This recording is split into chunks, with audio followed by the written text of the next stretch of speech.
सभी बहनों को नमस्कार। मैं आपको बताना चाहती हूँ कि घर में तुलसी की पूजा आसान तरीके से कैसे करें। ऐसा ज़रूरी नहीं कि सब तुलसी माता का और विष्णु भगवान का विवाह ही करें। आप सरल तरीके से भी माता की पूजा कर सकते हैं। तो आपने क्या करना है, एक तुलसी का जो आपके घर में गमला या तुलसी का पौधा ले आना है। और ये जो 5 दिन है, इसमें संडे को तो तुलसी को हाथ नहीं लगाते, लेकिन बाकी दिन छोड़ के आप पूजा कर सकते हैं। तो पहले आपने उस जगह को साफ़ सूफ करके उसमें रंगोली डाल लेनी है, फूल रख देने हैं और थोड़े से तिल रख देने हैं। उसके ऊपर एक पटड़ा या कोई भी स्टूल रख के उसके ऊपर पीला कपड़ा बिछा के या रेड बिछा के उसके ऊपर तुलसी के गमले को रखना है। पहले तुलसी के गमले में अच्छे से गेरू गारू कर लें या पेंट कर लें, या वो भी नहीं होता है तो आप छोटा सा कोई कपड़ा बना के भी उसको ढक सकते हैं, जैसे मैंने किया है। तो आप ऐसे तुलसी के पौधे को रखें और 4 गन्ने ले आएँ। तो 4 गन्नों से चारों तरफ मंडप बनाएं और गन्ने के ऊपर उनको जोड़ के चारों को एक झोंपड़ी टाइप बना के उसमें लाल कपड़ा ओढ़ा दें। उसके बाद आपने एक साइड राइट साइड कलश रखना है। उसमें नारियल और जैसे दिवाली की पूजा में रखते हैं आम के पत्ते, उसके ऊपर नारियल रखना है और कलश के नीचे चावल और फूल अवश्य रखें। और दूसरी साइड गणपति जी को रखना है। सबसे पहले गणपति की पूजा करनी है, फिर कलश की, उसके बाद आपने तुलसी माता की पूजा करनी है।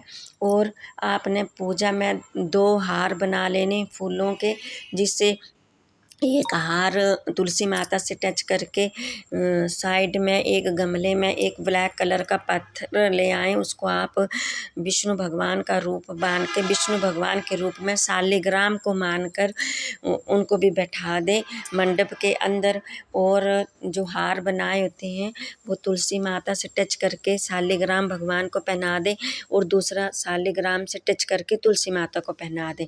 और ऐसे एक कपड़ा लें, जैसे कोई भी रिबन या कोई भी कपड़ा, और वो भगवान और तुलसी माता को आर पार इकट्ठा जोड़ दें उनको, आधा एक तरफ आधा दूसरी तरफ, फिर उनको गांठ बांध दें जैसे शादी में बांधते हैं। बाकी तुलसी माता की पूजा स्टार्ट करने से पहले जैसे ही करोगे तो उसमें आप पानी, एक फूल हाथ में लेके कलश एक तो सेपरेट रखा रहेगा, एक एक्स्ट्रा कलश और ले लेना।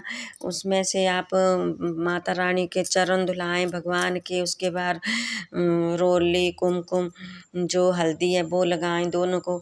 और सबसे पहले एक नारियल माता के चरणों में रख दें। उसके बाद ही फल फ्रूट और माता का श्रृंगार का सामान रखें। और फिर बाद में धूप करके और तुलसी माता और भगवान जी की आरती कर लें। ये आसान तरीका है। और सुहाग का पूरा सामान रखें।